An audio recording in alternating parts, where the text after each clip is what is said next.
नारायण। आज आषाढ़ शुक्ल पूर्णिमा है, अर्थात व्यास पूर्णिमा। आज के दिन ही भगवान के अंश कला स्वरूप भगवान वेद व्यास जी का प्रागट्य हुआ था। और ये जो वेद व्यास जी जो है उनका महत्व कितना है वो कैसे ज्ञात होता है, तो कहते हैं आज के ही दिन गुरु पूर्णिमा मनाई जाती है। आज के ही दिन गुरु पूर्णिमा भी क्यों, तो कहते हैं व्यासोच्छिष्टम जगत सर्वम। ये जितने भी शास्त्र है उन सब का आधार क्या है, तो कहते हैं वेद। अरे ये जो वेद है वो वेद भी अपौरुषेय माना गया है, अर्थात भगवान के श्वास प्रश्वास से प्रकट हुआ। तो ये जो वेद है उस वेद का भी जिन्होंने विभाग किया है, चार भागों में जिन्होंने बांटा, क्यों? क्योंकि कलयुग में ऐसे मनुष्य नहीं है जो चारों वेदों को कंठस्थ कर सके, उसका गहन अर्थ के साथ विश्व को बता सके। तो कृपण वत्सल अर्थात साधवो दीन वत्सलाहा, जो सत्पुरुष होते हैं, जो साधु पुरुष होते हैं, वो तो दिनों पर कृपा करने वाले हैं। तो उस न्याय से उन्होंने ये वेद का विभाग किया और शाखा प्रशाखा शिष्य प्रशिष्य के माध्यम से अनेक शाखाओं में वो विभक्त हुआ। और उसी वेद पर जो उन्होंने ब्रह्मसूत्र कहा, वो ब्रह्मसूत्र महाभारत समझ लो कि जिन्होंने कहते हैं स्वयं अपने श्रीमुख से जो कह रहे हैं भागवत में कि महाभारत में मैंने इतना श्रम किया कि समस्त धर्मों का निरूपण उसमें कर दिया, क्योंकि वेद पर सबका अधिकार नहीं है। स्त्री शूद्र द्विज बंधु नाम त्रैन श्रुति गोचरा, त्रैन श्रुति गोचरा ऐसा कह दिया जिन्होंने कि भाई तब उस वेद को कैसे समझ सके, तो वही वेदों की जो व्याख्या है, ऐसा महाभारत भी और जितने भी अन्य शास्त्र हैं, रामायण इत्यादि, उनका भी जो मूल आधार है, ऐसे वेदों को जिन्होंने विभक्त किया है और उनकी व्याख्या प्रकट करी है पुराणों के माध्यम से। और उनमें भी जो श्रेष्ठ पुराण माना जाता है वो है श्रीमद् भागवत महापुराण। क्यों? क्योंकि निगम कल्पतरोर गलितम फलम, समस्त वेद शास्त्र का जो सार है और अखंड फल स्वरूप के रूप में शाखा प्रशाखा और विशेष रूप से शिष्य प्रशिष्य के रूप में जो अवतीर्ण हुआ है, उसी भागवत पर से जो अनेक संप्रदायों की रचना हुई,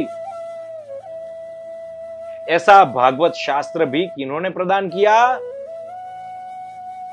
तो भगवान वेद व्यास की श्री मुख से उद्भासित हुआ। यहां पे कहते हैं कि वेद व्यास जी की उत्पत्ति कैसे हुई, तो सर्व जीव समूह जहां पे निवास करते हैं, ऐसे भगवान नारायण, वो नारायण की नाभि में से कमल योनिज ब्रह्मा जी, उस ब्रह्मा जी से 9 प्रजापतियों अर्थात 9 ब्राह्मणों में से एक ऐसे वशिष्ठ जी, उस वशिष्ठ से शक्ति, शक्ति से पराशर एवं पराशर द्वारा सत्यवती से उत्पन्न ये भगवान वेद व्यास जी जो है, उनका महत्व, उनकी महिमा अपरंपार है। अब कहते हैं कि उन्होंने जो ये श्रीमद् भागवत शास्त्र प्रदान किया, उसकी महत्ता इतनी क्यों है, तो कहते हैं हमें सबसे ज्यादा क्या होता है, तो कहते हैं हम शोक और भय ये सब के कारण तनावग्रस्त रहते हैं, उद्विग्न रहते हैं। उनमें से जो भय है ना, वो भय मूल में है। वो भय क्यों होता है, वो भय हमें क्यों होता है, क्योंकि हमें द्वैत भाव दिखता है।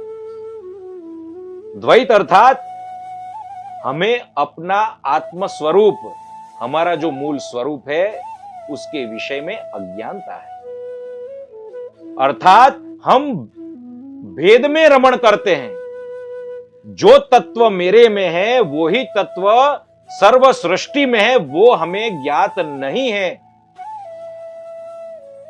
अरे समझ लो, ज्ञात होते हुए भी जिसकी रूपरेखा, जिसकी व्याख्या, जिसका दर्शन हमें स्पष्ट नहीं है, इसके कारण हमें ये भय हमेशा सताता रहता है। तो भय दूर कैसे होगा? तो मैत्रेय ऋषि जी श्रीमद् भागवत में कहते हैं, सर्व वेदाश्च यज्ञाश्च तपोदानानि चानघ जीवा भय प्रदानस्य न कुर्वीरन कलामपि। सर्व वेदों का आप अभ्यास कर लो, तप कर लो। कैसा तप? तपो में हृदय साक्षात कहा, ऐसा तप भगवान ने कहा, तपो में हृदय साक्षात। तप तो मेरा साक्षात हृदय है। अरे कितना भी दान कर लो, लेकिन फिर भी ये सब उस शास्त्र, उसके 16वें अंश के बराबर भी नहीं है। कैसा शास्त्र? जो अभय प्रदान करे। और वो अभयता कैसे प्राप्त होती है? तो कहते हैं श्रीमद् भागवत के श्रवण से। तो यहां पे कहते हैं ये जो भय है वो मूलतः कैसे उत्पन्न होता है? तो कहते हैं अविद्या, काम और कर्म।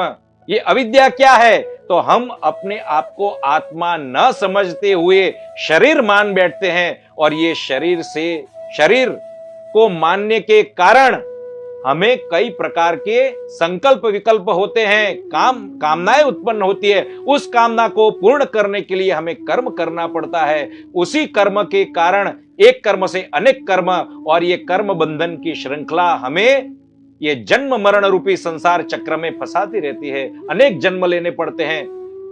इस भव सागर को, इस भव को, इस संसार चक्र को श्रीमद् भागवत में भवकूप भी कहा, भव सागर भी कहा, और भवाटवी भी कहा। अर्थात जंगल, जहां से जो कोई आया है वो फिर बस इसमें ही रम गया है, और पुनः उस जगह को, उस स्थान को प्राप्त नहीं हुआ है। अर्थात हम भगवान नारायण से उत्पन्न हुए, लेकिन प्रलय के सिवा हम कभी भी भगवान नारायण में समाते नहीं हैं। कारण कि हम फंस गए हैं। तो उस संसार चक्र से जो हमें छुड़ाता है वो है श्रीमद् भागवत। अरे आप कहोगे तो भगवान के तो अनेक स्वरूप है। अरे भाई, यही तो श्रीमद् भागवत कहता है कि यथेन्द्रिय पृथक द्वारे अर्थो बहु गुणाश्रय। अरे कोई भी एक वस्तु हो, जैसे कि गुड़ इत्यादि। अब गुड़ को हम देखते हैं तो अमुक अमुक रंग का वो दिखता है, उसका स्वाद वो भिन्न लगता है, वो सुनने में कि भाई उसका ऐसा स्वाद है, ऐसा स्वाद है। तो एक ही वस्तु अनेक इंद्रियों के द्वारा अलग अलग रूपों से प्रतीत होती है। वैसे ही भगवान एक ही है। यथेन्द्रिय पृथक द्वारे अर्थो बहु गुणाश्रय एको नानेयते तद्वद। भगवान शास्त्रवर्त्म भी, अनेक शास्त्रों से भगवान का स्वरूप एक ही होने के उपरांत भी अनेक प्रकार का दिखाई देता है। विद्वान उन्हें अलग अलग रूप से, अलग अलग विधा से उनका वर्णन करते हैं, उनको समझाते हैं, लेकिन स्वरूप तो एक ही है। और वो स्वरूप क्या है? वही श्रीमद् भागवत में जिसका निरूपण है कि एष वही भगवान साक्षात आद्यो नारायण पुमान। यही नारायण आदि पुरुष है, यही नारायण कृष्ण है। अब देखो ब्रह्मा जी को द्वितीय स्कंद में नारद जी कहते हैं कि आप ही सर्वे सर्वा हो। मुझे तो ऐसा ही प्रतीत हो रहा है कि आप ही सर्वे सर्वा हो, क्योंकि आप ये सृष्टि के रचयिता हो। तब ब्रह्मा जी कहते हैं ये न स्वरोचिषा विश्वम रोचितम रोचयाम्यहम। जैसे कि श्रीमद् भगवद गीता में कहा यदादित्यगतम तेजो जगत भासयते अखिलम ज्योतिषामपि तेज्योति।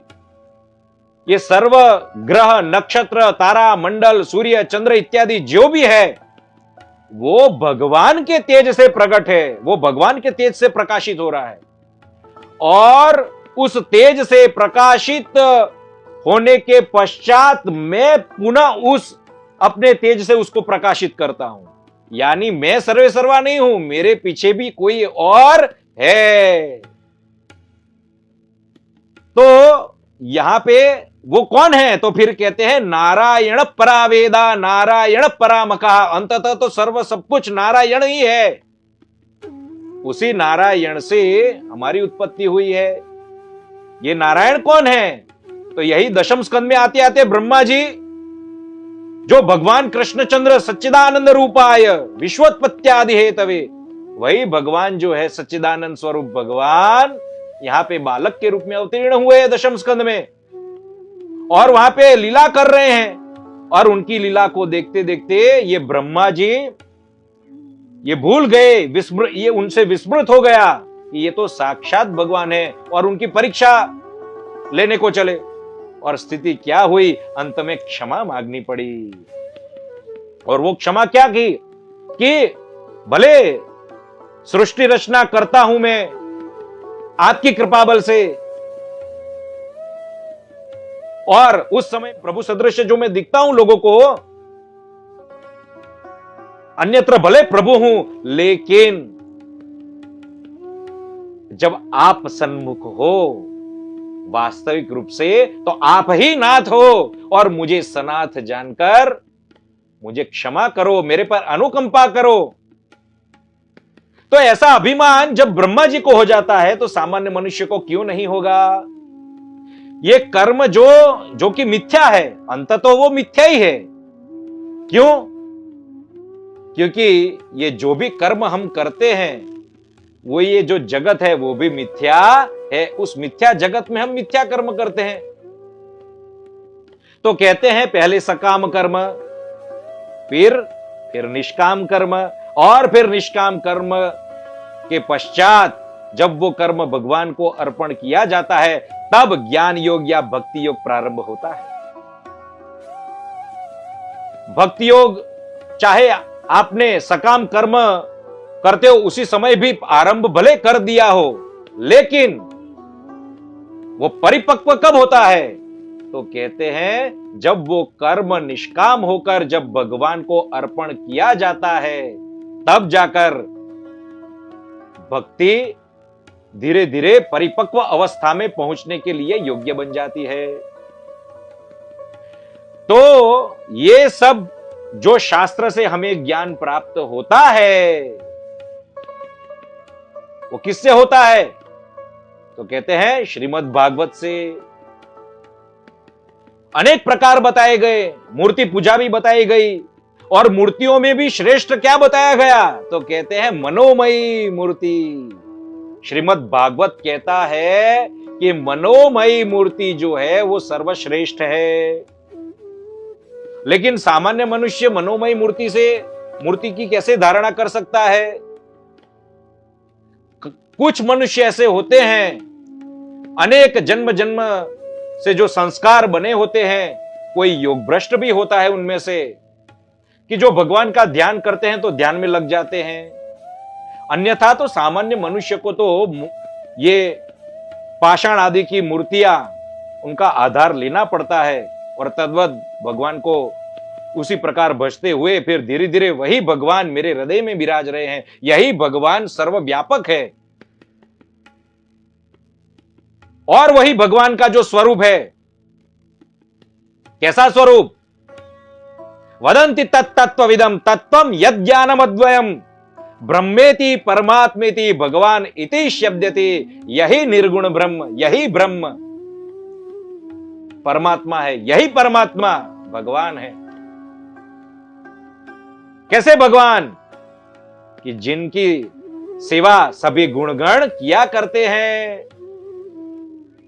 सगुण भगवान को भजते हो तभी निर्गुण भगवान के विषय में ज्ञात होता है, और भगवान का निर्गुण स्वरूप भी है वही निर्गुण स्वरूप सगुण साकार स्वरूप में परिवर्तित होता है। हाँ, गुरु दत्तात्रेय के विषय में देखो, वहां पे अत्रि ऋषि तप करते हैं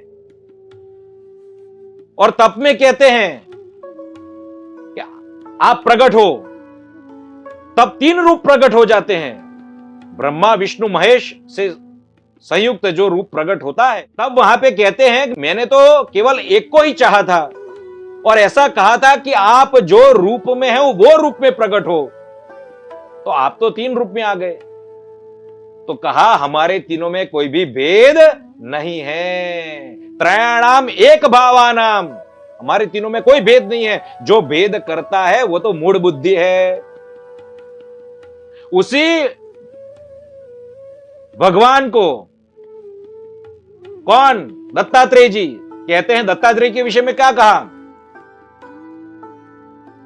कि भगवान विष्णु के ही अंश से दत्तात्रेय की उत्पत्ति हुई और यही दत्तात्रेय को साक्षात ब्राह्मण कहा है।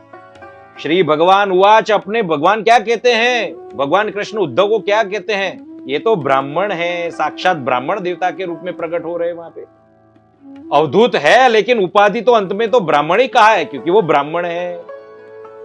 और फिर ब्राह्मण और यदु का जो संवाद है वो संवाद कहते हैं, और वो भी उसमें भी कहते हैं क्योंकि यदु राजा जो है ब्राह्मण्येन ब्राह्मण भक्त है, इसलिए उन महाभाग्यशाली ब्राह्मण देवता का संग उन्हें प्राप्त हुआ और उपदेश प्राप्त हुआ।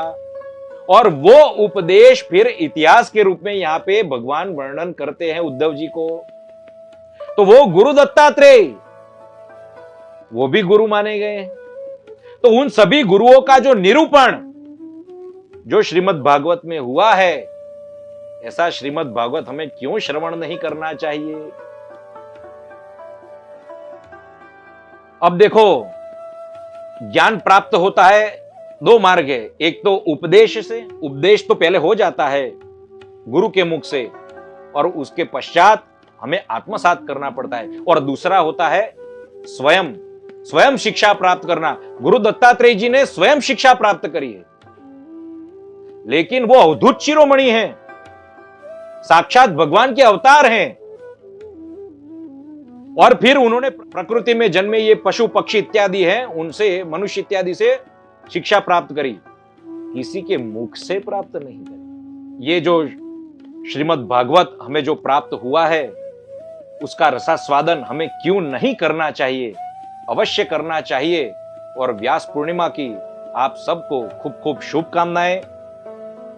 आनंद करो। नारायण नारायण नारायण नारायण।